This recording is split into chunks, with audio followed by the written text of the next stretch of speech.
Hello and welcome to Dateline New Haven on WNHH-FM, New Haven's home for community radio.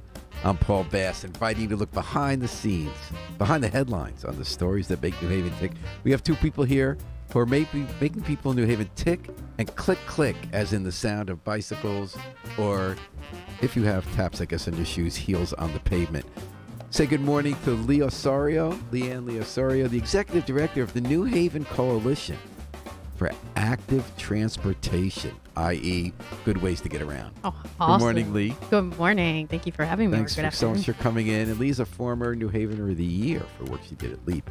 And Doug Houselayden, the head of the New Haven Park Authority, here in his capacity as board chair of the New Haven Coalition for Active Transportation. Doug, thanks so much for coming in. Thanks for having us, Paul. It's exciting to talk about bike safety. It's always a pleasure. So this is one of those things you get to talk about, the work you do every day, that just makes everybody feel good. Like, what could be wrong with not wanting to have people drive so much, pollute the air, get frustrated at every light? Like, I turn into a pretty bad person when I'm behind a wheel. It's sort of like commenting on news articles, to be honest, but it brings out the worst. But you're spending all your day, Lee and Doug, on the board trying to find other ways for people to get around. So what is the mission of CAT, you call it? NCAT. NCAT. For short, yeah. Not NHCAT. Nope, NCAT. NCAT. Mm-hmm. What is the mission of NCAT? What are you up to these days? Yeah, absolutely. Our mission is to provide a New Haven and really the state of Connecticut with free cycling classes and safety classes. And, I didn't know that. Okay. Absolutely. So when do you do those? We do those. We're going to be starting in April and launching all the way through November. And we're going to be really focused on being outdoors and doing outdoor programming overall and providing, like I said, free and safe environments for people to learn Lee, how I'm to going to ask you to get so close to that mic that you're almost touching it, but not quite. Got it. Okay. So free cycling is part of what you do? Free cycling and really focus on safety piece. How do you understand the mechanics of your bike, just like you would really focus on the mechanics of your vehicle and making sure that your brakes are ready to hit the road, making sure that you understand where your brakes are, which is a little different, right? On your vehicle, you have them down on your feet, and then on your bike, you have them out in your hands. So really giving the community a really good understanding of how to be safe on your bikes and how to operate on the roads that can be quite uncertain for certain riders, especially the ones who are just learning how to ride on the road and transitioning maybe from the sidewalk. The road's always tricky. Yeah, always tricky. Because our instincts, when I'm riding my bike on the road, I know the rule is I'm like a car. And yet, if it's red, I'll go through if there's not another car coming. You know what I mean? Yeah. And I'll sometimes not be thinking enough about where the car needs to turn or something. You know, we all got to share the road. And Lee, is it just cycling, or do you do more with the Coalition for Active Transportation? So right now, we were founded in 2018, and we had a heavy focus on cycling. And now we're looking to expand with my position as the ED. We're looking to expand more of our conversations on actual other methods of transportation, right? We can be active walking, running, which can be also what I consider a cage, right? Which is your actual vehicle, riding on a bus, right? And really everything that encompasses any method of transportation, also looking into the Metro North and what it's like to take the train and how to do that safely. The other day I took for the first time, CT Rail runs trains from New Haven up to Springfield. And they're these early 1990s cars, and they're in great shape. And it was so comfortable. They're really cushy, a lot of air, and you kind of feel like you're back in time because there are no outlets.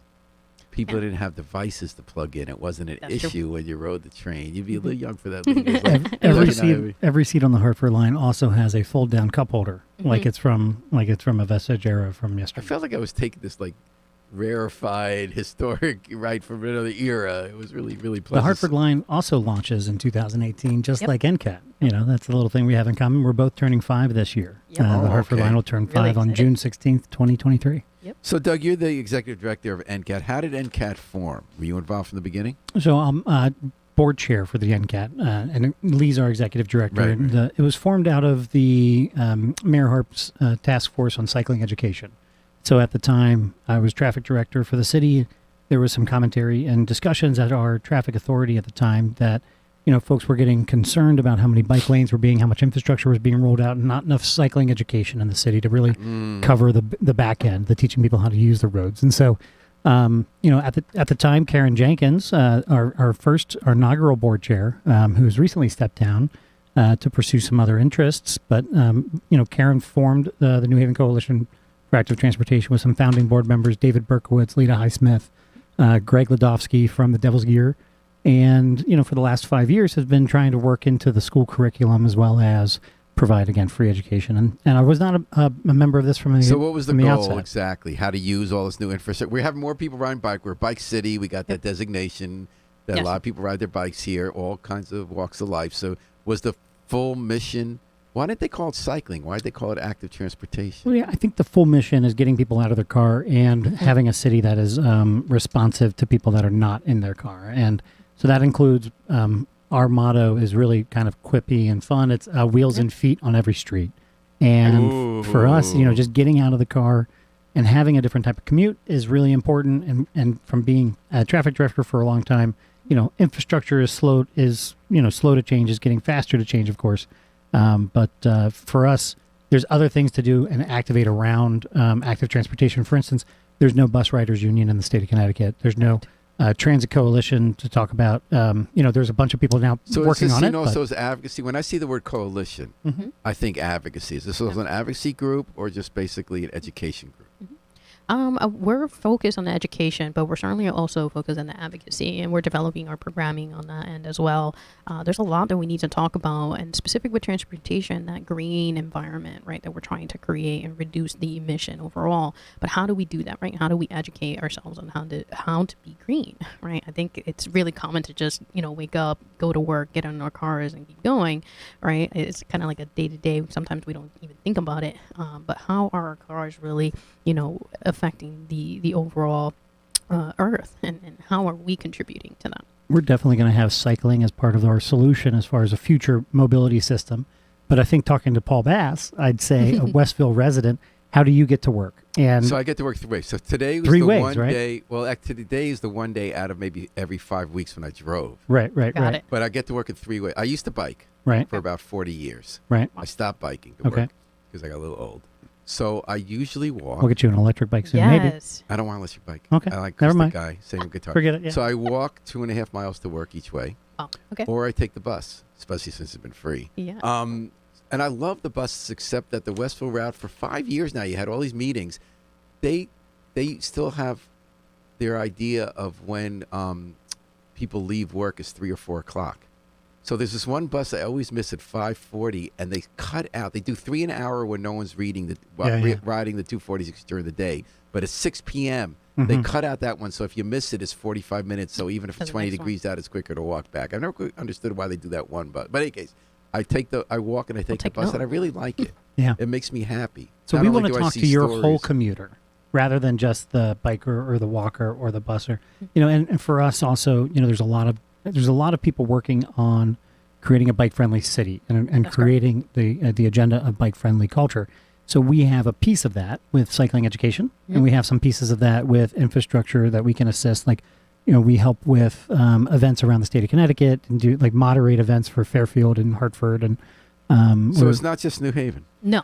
You said that earlier on, Lee. I was kind of surprised. Why is it called New Haven if it's a statewide focus?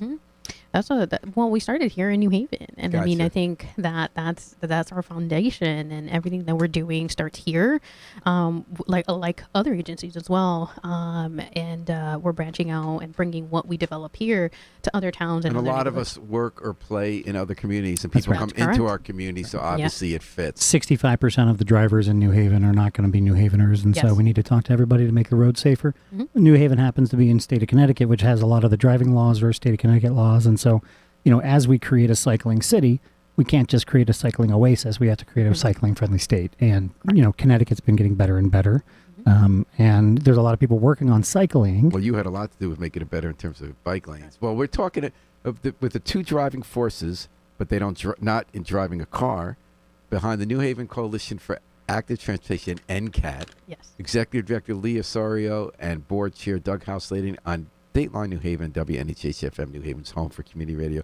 Lee, you were telling me that you've been branching out. In addition to these lessons, you've been working directly with schools. Yes. First with a really wonderful parochial school, St. Martin de Porres in the Hill, You're also working with the New Haven Public Schools. Can you tell me about that, Lee? Absolutely. I'll start with St. Martin de Porres. We started over in the fall of 22, and there we launched our education curriculum where we started first, again, with safety, working with the middle school students, again, where we taught them the ABC Quick Check, all right? I'm sorry, what'd you call that? The ABC Quick Check, right? That's where we start our foundation overall, which ABC is... Air, brake, chain, crank, and cassette, Great Air, job. brake, etc., etc. Chain, crank. and cassette.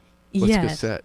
The Go ahead. Where your chain sits, that actually gives the propelling motion for your bike to actually go forward. And you call it the ABC? ABC Quick Check. Yes. Quick check. Yes. But it's actually ABC to the third power, or say Yes, ABC that's times correct. 3.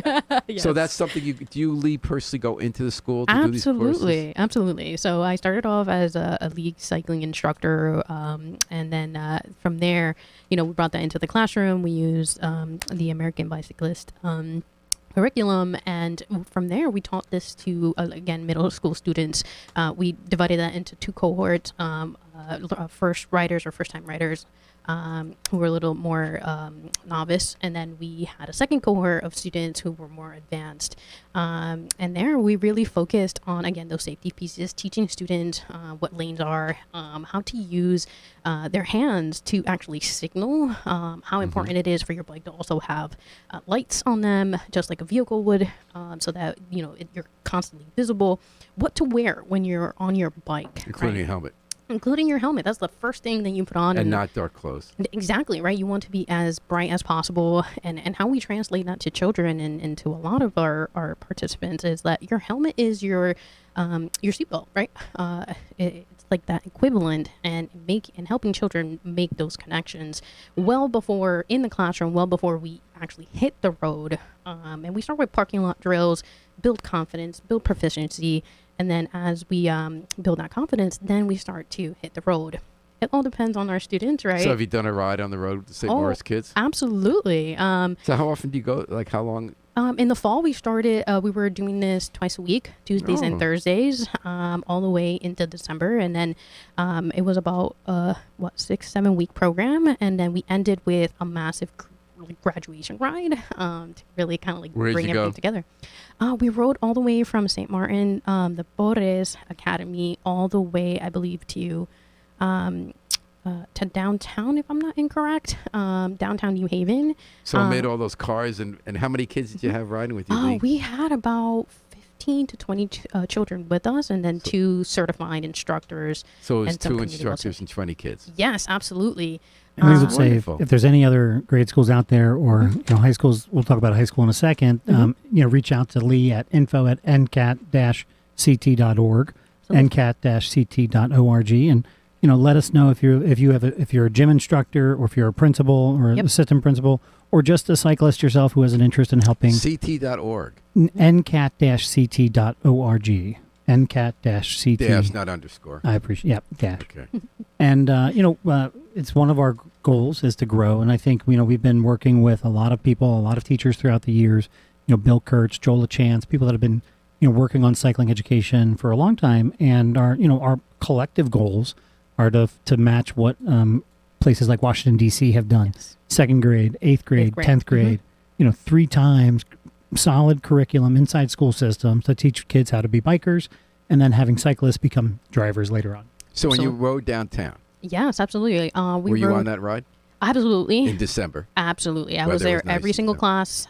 So when you have 20 kids riding with you, what kind of things happened when you went? Oh, well, you have a lot of tripping for sure, which is if you're not paying attention right in front of you, if somebody suddenly stops, right, avoiding that collision, just again, like you were in your So vehicle. what happened on the ride, the graduation ride? So I want to say that in our graduation ride, we had no tripping. Our children have built, again, the understanding of formation rides and what it is to be in a group ride. Yeah. And yeah, absolutely. And that comes, again, from understanding how your left hand and your right hand, which brake falls where, and really having that understanding.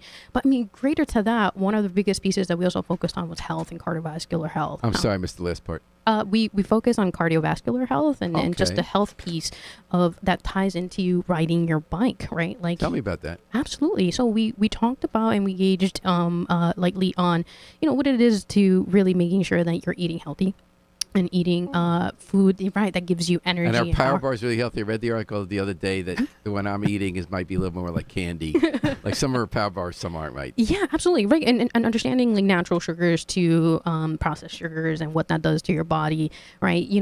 Children are very inclined to that processed sugar and wanting to drink juice. And we talked about, why you would want to drink water and keeping yourself hydrated. Again, and having the endurance and the cardiovascular ability to get from your first point of riding to your destination, but then also getting back home and what that entails, and having again the health to do that. So the December ride was fun. The December ride was amazing. Did you have a destination? Did you stop for like coffee somewhere? Oh, or absolutely. smoothies? So we do what's called mapping before we leave any location. The children get to see where they're going. They get to see where our rest stops are. So where'd you rest? We rested exactly at the New Haven Police Station. They have the trails back there are absolutely beautiful. Kudos Giovanni's Inn, the off-street trail on Columbus Avenue. Yes. Oh, Yes. yeah. So we were back there, and there's a pretty interesting intersection back there. So we also had moments during our ride where we stop, we press the crosswalk. We cover the importance that if they ever feel uncomfortable with being on their bikes, how to become pedestrians, right? Unstraddle your bike, get into the crosswalk, press that button, and safely cross the street versus trying to cycle through that crosswalk.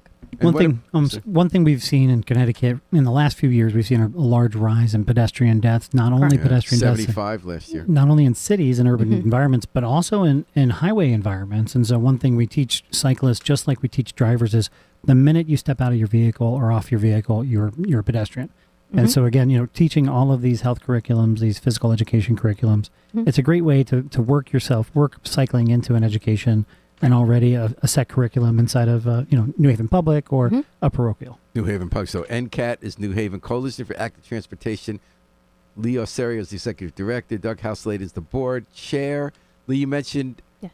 New Haven Public Schools. What do you got going on with them? So with them, we are developing a curriculum again for 3 high schools that we are excited that it's going to be launching in 2024. 2024. Yes, all 23. We're going to be certifying teachers to become league cycling instructors through NCAT so that we empower again our teachers and we Train the trainer methodology. Train the trainer, absolutely. And we're going to work in collaboration during the day as a science class to talk about the mechanics and the physical. With the teachers. With the teachers, absolutely. There's going to be some co-teaching that's going to be happening. So you'll be dealing with kids in the fall too. Oh, absolutely. Co-teaching in the science year. class about. Yes. About cycling and how, again, your body is that engine that you find within vehicles. How does your body really work? How does your fascia, your muscles really come together to help you crank your bike? And how important it is to take care of your body. And then the second part of that is, again, the mechanical piece of how your hands, right, are critical to the healthiness and the maintenance of your bike. So we're going to be, again, working on hopefully building And that's in the fall. bikes. We'll always start in the fall.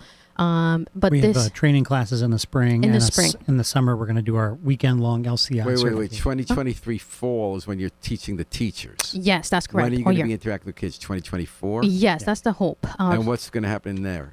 So that's where we're going to be bringing that curricula into classroom. Well, you did St. Martin. The same way, yeah. But with similar. the teachers who you've certified. Exactly. And what with are New the Haven 3 Public high Schools. schools? So the 3 high schools right now are Co-op on downtown, Metropolitan High School, and then high school in the community. Oh, that sounds like good choices for that. Yes, absolutely. So how do you folks get around? Personally, I have my own bike. Her name is a Midnight. She's a Cannondale hybrid mountain bike, and I named her. She's an all black.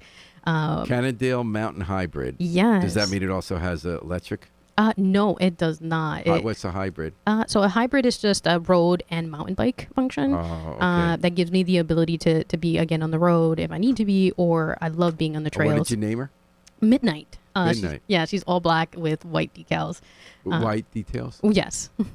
And tell me do you drive are you like Tom Breen at the Independent, where you ride your bike around when it's 20 degrees? Yeah, absolutely. I mean, there's too no old for that bad myself. time to ride, just bad Outfit choices. Outfit choices, absolutely. So you have your internal heat or your tea that keeps you nice and warm, as long as again you're getting your temperature going and rising. Gloves, individual fingers, right? absolutely. Winter commuting is another class that we offer, Absolutely. and we'd love to Oh, have okay. people check out our course Yeah. catalog on ncat-ct.org. Absolutely. Last winter, Greg Ledofsky also taught commute cycling, Elias did, excuse me. Yes. Elias Estabrook, our cycling education coordinator, also taught commute cycling. So it's a great opportunity to get around New Haven. We're a flat community, Yep. 20 square miles. I noticed that, except if you live on the upper part of Westville. There's a or couple of places. Fairhaven Heights. And if you live in Woodbridge, you folks, you live City Point. I recently relocated to Olive Street, and so So you're here. I'm here. You can walk. Yeah.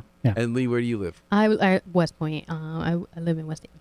West Haven. Yes. So do you have a flat ride? Yeah. Yes and no. Do you Depends take on Kimberly the Avenue route. Bridge? Yes, I do. So that's a little bit of an That's incline. a little bit, but we also teach gears, right? And the importance of your gears and Gear up. understanding up. Yeah, gear up class. So mine has 21 gears. I don't need all 21, right? I don't think it hurts to have Never them. I think hurts. it never hurts. I There's think it's that better to hill. have it and not need it, need it and not have I Oh it. mean, my use like gosh! Imagine 3. being on that hill and Yeah. finding yourself needing it. So Yeah. how many gears do you go through Mhm. when you come to work? I have 7. Yeah, you have 7. Yeah, I mean, I think I have about 7 as well. I always find myself just going through all the gears until I find the right one. I don't know if that really. And what do you do in the resonates. rain? Oh, I'm still out there, right? That's another class that's a new class that we're going to be launching is rain riding with Lita Highsmith, one of our coaches. I jump on a free bus. Me too. Not, yeah. But you're hard. How about snow? Snow, I mean, I think snow, and again, winter riding requires a level of skill in itself, but it's all possible. It's all doable. It just depends on the tire size, right? Why do you love riding? Why do I love?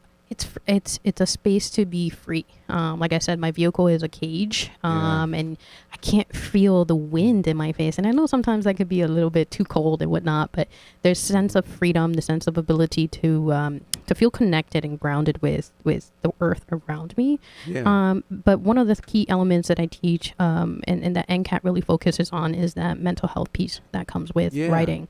Driving a car makes you upset. Driving a bike makes you feel free. Absolutely. Yeah. And I think, different people have different theories about that. But here at NCAT, we really focus on that connectivity with the self and really kind of like having a moment on your bike where you're really checking in with yourself. For me, comes like transportation should be a positive part of your day, rather than just getting you from place A to B. Exactly. It's a highlight. For me, it is. For me now, it's the walk. Sort of see what's around me and also Absolutely. get more and having a collected. moment to kind of like debrief your day as well, right? Yeah. Like, I had a and pretty... work out an idea, or if there's a song in your head. Absolutely. Doug, how do you get around town? All the ways. I have a Kona. It's a 7-gear Kona that Greg Ledofsky upsold me about 8 years ago at the Devil's Gear, which I love to death.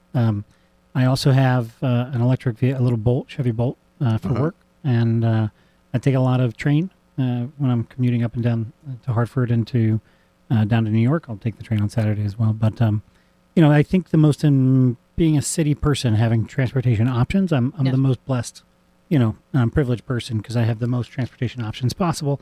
I live a block from the State Street train station, and so Can you enter from the other side, or do you have to enter from state? you have to enter from state. However, there's a big rail project going on that the DOT is leading on platform replacement, and they're considering opening up a southerly or an eastern opening to the Olive I just Street. wanted to date. Yeah. No, it's beautiful. I mean, transportation options and just permeability of networks. I think to your question about State Street, you have to be able to get there. You got to be able to access it, and so it's one of those things. Having a vehicle share, trying to answer people's solutions for issues for getting around town.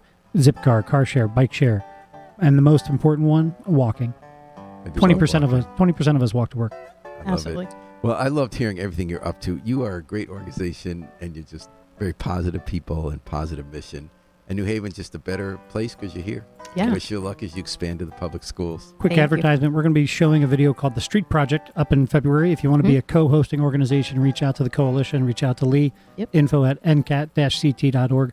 We're also going to be helping out with Rock to Rock. I think we're in year 15 for Rock to Rock. Woot woot. That's correct. And we'll be doing a little great give. So we'll be fundraising for all these efforts. And Lee, take us home. Yeah, absolutely. The last piece here is that we will be developing job opportunities for youth in the city, where we will be launching a youth assistant instructor position. And we are hopeful that our youth are excited about that and want to become instructors through NCAT and help us in implementation of programming. So keep an eye out for our website and look out for me being in every place possible and advertising as much as I saw possible. you the other day at the Promise Fair. You're getting the word out, Lee. You're there. Alrighty. Thank you, everybody. All right. Thank you, Paul. Leah, Sarah, Thank you, Paul. Doug Hustling, thank you so much for telling us about New Haven Coalition for Active Transportation. Thanks for doing it.